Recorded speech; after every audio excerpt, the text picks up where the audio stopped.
The drill that I'm using here is 40 years old.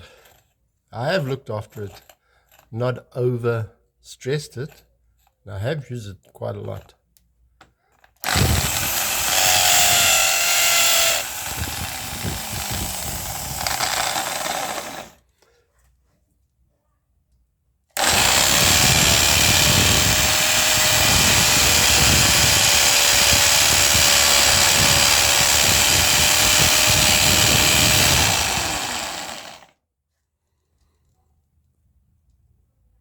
So if you have a drill doing hammer action and you want it to last long, just don't overdo it.